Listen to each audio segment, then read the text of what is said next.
As a 30-year-old woman, nobody prepares you for the heartbreak when you have to walk away from friendships that you've had for a long time. I went through an egregious friendship breakup in my late 20s. Over time, there've been a couple of instances where I've not felt great in my body, and I've had to say, hey, be mindful of the jokes that you tell, be mindful about how you speak about me. I don't appreciate jokes like that. And they said, sorry, I promise I won't do that again. The most egregious thing that happened that I then just completely removed myself for happened when I was 28 years old. I'm 30 today. It was at a former friend.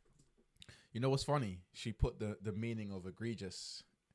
She put a screenshot of the meaning of egregious, which is like, I feel like she's telling everyone that you lot are dumb. House, and we were playing salad bowl, where you put little pieces of paper and you write most likely to phrases. You distribute them and then you randomly read them out. You don't know who's giving you this piece of paper, so you don't know who wrote it, and you don't know who gave it to you. Before it even got to my turn to read out the pieces of paper that I got, I felt really uncomfortable in my body at how nasty some of the things in that bowl were. Things like most likely to kill your husband, things like most likely to cook you a disgusting meal, just nasty things. It got to my turn and I was given most likely to be a victim. I'm a sexual assault survivor, and every woman around that table knew that about me. How on earth can I be given a piece of paper that says most likely to be a victim and I'd be sat in a room with my friends? My whole body tensed up. My intuition was screaming at me, T, you must never be in this room again. These are not your friends. Nobody said anything. I didn't immediately get up. My body was telling me to immediately leave, and I didn't. It takes... Before I get to this, how would you react if you were a SA survivor and someone put a note like that in the bowl as you guys play this game? That's why I don't play certain games with certain people, you know? Certain games are not to be played, especially with not me in the vicinity. I don't want to play certain games. But yeah, how would you react? Because I'm trying to think about like how I would probably react to that. Obviously I don't have an answer, but and I haven't been a victim of what she's been a victim of, so I can't quite say, but I want to just pause and let you guys leave comments about that. Anyway, let's continue.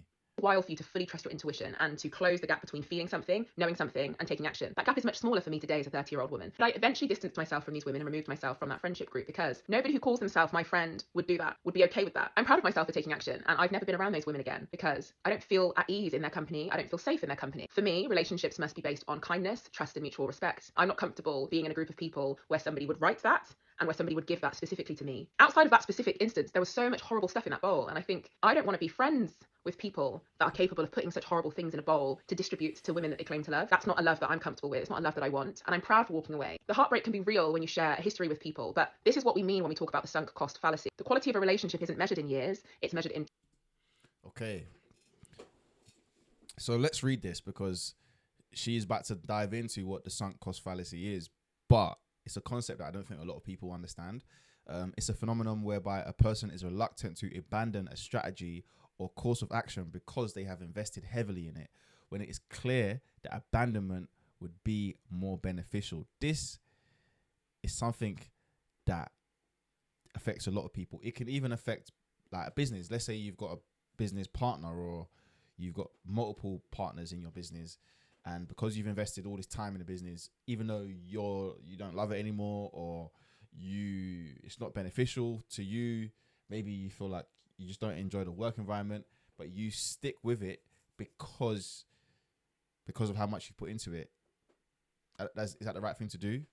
No, like leaving would be more beneficial. So obviously I've explained it. She's about to explain it, but let's continue. Trust, respect, and care. Those things weren't present in this friendship group for me, so I had to walk away. And I'm proud to have listened to the voice of my intuition. Since that day, the voice of my intuition doesn't have to shout as loud because I trust it, because I listen to it, because I listen out for it, because I notice how I feel in my body around certain people, and I take action based on that information. If I feel uncomfortable around somebody, I simply will not be around them. Not necessarily does something as egregious and horrible as this have to happen. Just feeling uncomfortable is enough for me to not put myself in rooms, in situations, in mindsets, in places where I feel uncomfortable. The discomfort is the signal. That is your intuition. That is God, whatever you want to call it, sending you a message. When you start listening to it, everything changes for the better. That's how you build self-trust and self-confidence and recognize the power of your own agency. I don't place other people's comfort zones above my safety anymore, and I'm proud of that as a 30-year-old woman. Okay, interesting video. One thing I would say is, at what point though do you give your friends grace? At what point do you challenge them to be better people?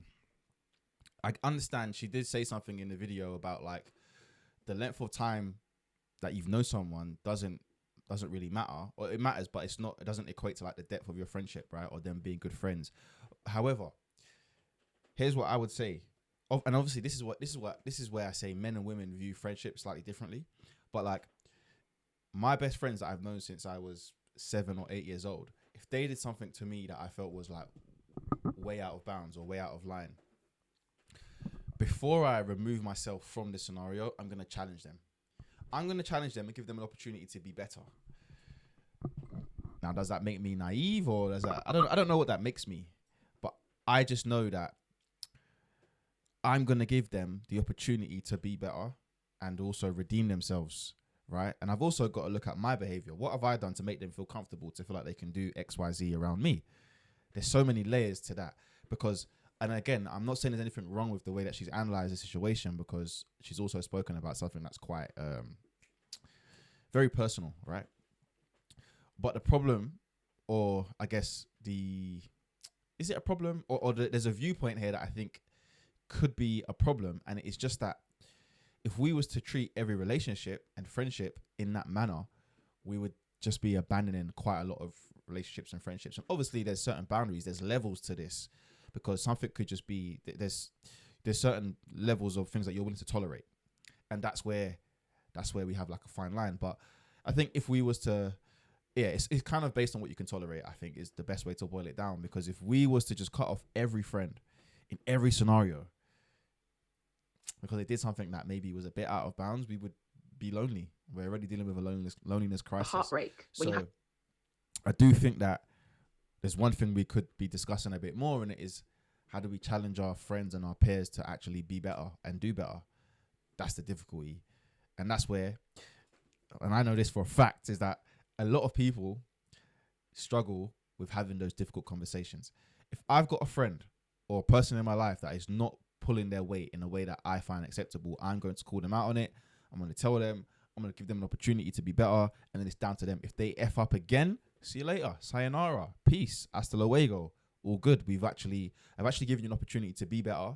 I've notified you and I've informed you and I've given you an opportunity. And if you choose to continue to behave in a certain way, then, that's it. It's fair enough. So yeah, I don't think there's anything wrong with what she said. I think that there's a lot of nuance to what she said. I think there's, how to describe this? I think there's obviously more layers to what she said, but I agree. I think that I think there's more to it than the way she's described it. And she didn't really dive a bit deeper into the heartbreak around it, which, I don't really have any friends that have broken my heart, so I can't really give my personal opinion on that. But she kind of opened up the video with that, but didn't really conclude with maybe how to deal with it, or, that feeling. But again, another aspect is I do feel like men and women deal with friendships so differently, but that's a topic for another video. Don't forget to like, share, subscribe. It's all about sharing ideas here.